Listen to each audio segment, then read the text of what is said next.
अस्सलामुअलैकुम दोस्तों, एक सवाल है।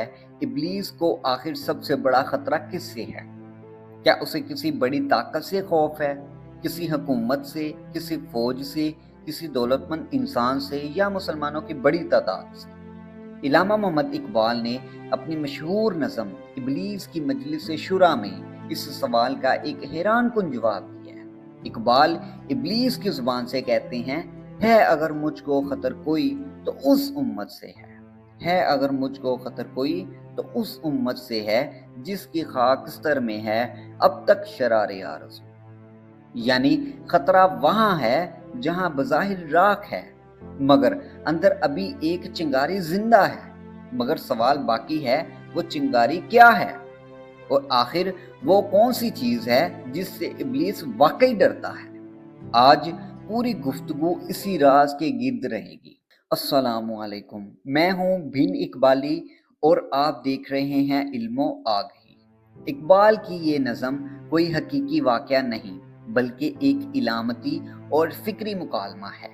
इकबाल रहमतुल्लाह अलैह ने इब्लीस और उसके मशीरों की एक फर्जी मजलिस बनाई ताकि हमें एक मुख्तलिफ जाविये से दिखा सकें कि एक मुसलमान की असल ताकत क्या है।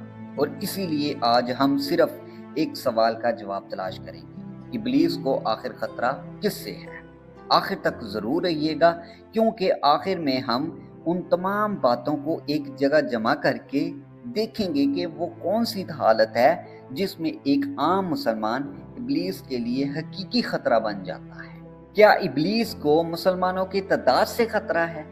दुनिया में मुसलमान करोड़ों में हैं, मसाजिद मौजूद हैं, मजहबी इज्तिमात होते हैं, इस्लामी नाम मौजूद हैं, लेकिन क्या सिर्फ तादाद इब्लीस के लिए खतरा है? नहीं। अगर सिर्फ तादाद ताकत होती तो मुसलमानों की हालत बहुत मुख्तलिफ होती। इकबाल कहते हैं, है अगर मुझको खतर कोई तो उस उम्मत से है, जिसकी खाकस्तर में है अब तक शरारे आरज़ू। खाकस्तर यानी राख, शरार यानी चिंगारी। गोया उम्मत बज़ाहिर कमज़ोर हो सकती है, लेकिन अगर उसके अंदर ईमान, उम्मीद और अमल की कोई चिंगारी बाकी है तो खतरा अभी ख़त्म नहीं हुआ। तो इब्लीस को सिर्फ तादाद से खतरा नहीं, उसे उस चिंगारी के दोबारा भड़क उठने से है। लेकिन यहाँ एक और सवाल है, क्या उसे सिर्फ इबादत करने वाले से खतरा है? क्या इब्लीस को सिर्फ उस शख्स से खतरा है जो नमाज पढ़ता है, जो जिक्र करता है, जो कुरान पढ़ता है? अगर इबादत सिर्फ जुबान और रस्म तक महदूद रह जाए तो शायद नहीं।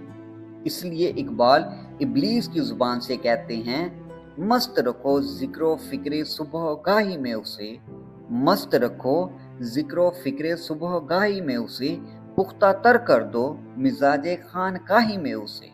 ये शेर जिक्र या इबादत के खिलाफ नहीं, इकबाल की तनकीद उस मजहब पर है जो इंसान को अमली जिम्मेदारी से अलग कर दे। नमाज पढ़े मगर झूठ भी बोले, कुरान पढ़े मगर हक भी खाए, जिक्र करे मगर जुल्म देखकर खामोश रहे, तो इब्लीस क्यों डरेगा? कुरान फरमाता है, इन्न सलाता तन्हा आनिल फहशाई वल मुनकरी, यानी नमाज इंसान को बुराई से रोकती है।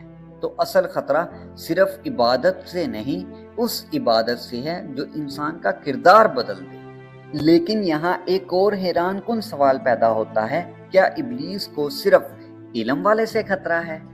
एक शख्स बहुत इल्म रखता है, किताबें पढ़ता है, तकरीरें करता है, बड़ी बड़ी बातें जानता है, लेकिन अगर उसका इल्म उसकी जिंदगी ना बदले तो क्या वो खतरा है? सिर्फ इल्म काफी नहीं, असल ताकत है इल्म, ईमान और अमल। क्योंकि इल्म अगर अमल में ना आए तो वो सिर्फ मालूमात बन के रह जाता है, लेकिन जब इल्म इंसान को सच्चा, बाअसूल, जिम्मेदार और बाअमल बना दे तो वो ताकत बन जाता है। यानी इब्लीस को सिर्फ किताब पढ़ने वाले से नहीं, किताब के पैगाम को जिंदगी बनाने वाले से खतरा है। अब असल राज को कुछ वाज़िया करता चलूं, इब्लीस के लिए सबसे आसान इंसान कौन है? वो जो खुद नहीं जानता कि वो कौन है। جسے اپنی قدر کا علم نہیں، جسے اپنے مقصد کا علم نہیں، جسے معلوم ہی نہیں کہ اللہ نے اسے صرف کھانے، کمانے اور دنیا سے چلے جانے کے لیے نہیں پیدا کیا۔ اقبال کہتے ہیں خودی کا سر نہاں لا الہ الا اللہ، خودی ہے تیغ فضاں لا الہ الا اللہ۔ اقبال یہاں خودی کو غرور نہیں کہتے، بلکہ اپنی حقیقت اور اپنا اللہ تعالیٰ کے ساتھ تعلق کو پہچاننا ہے۔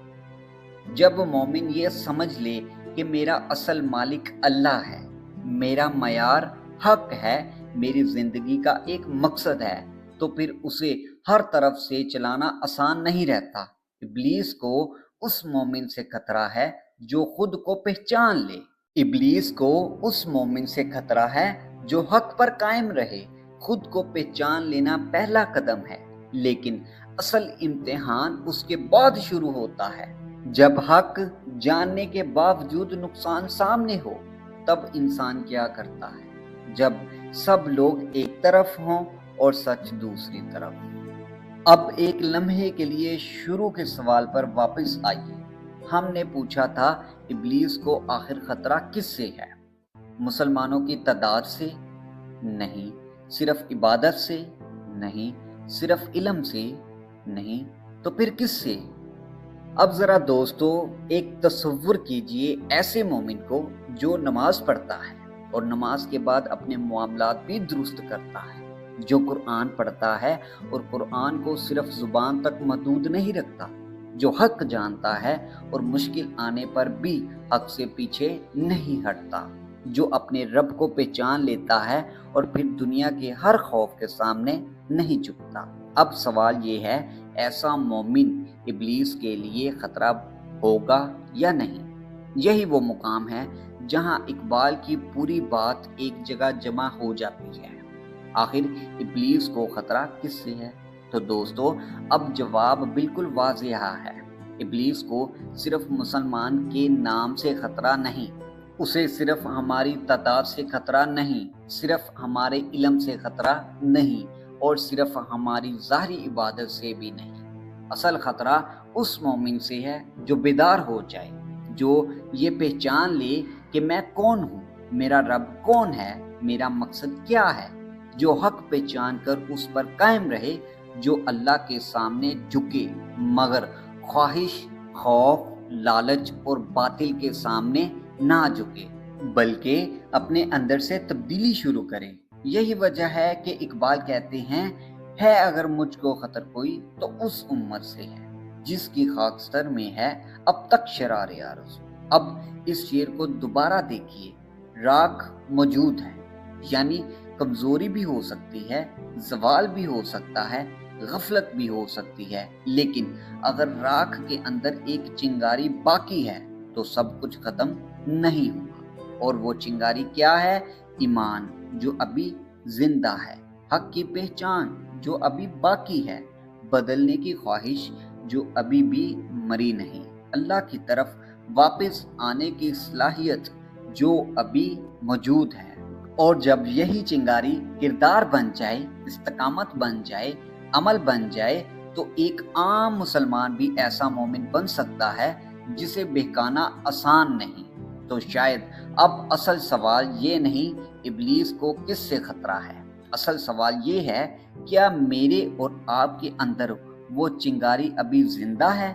اور اگر زندہ ہے تو ہم اسے صرف چنگاری رہنے دیں گے یا اپنی زندگی بدل کر اسے روشنی بنائیں گے؟ دوستو اگر آپ چاہتے ہیں کہ علامہ اقبال کا پیغام صرف کتابوں اور اشعار تک محدود نہ رہے بلکہ ہماری آج کی زندگی تک پہنچے تو بن اقبالی کو سبسکرائب کریں، ویڈیو پسند آئے تو لائک کریں اور اسے زیادہ سے زیادہ شیئر کریں۔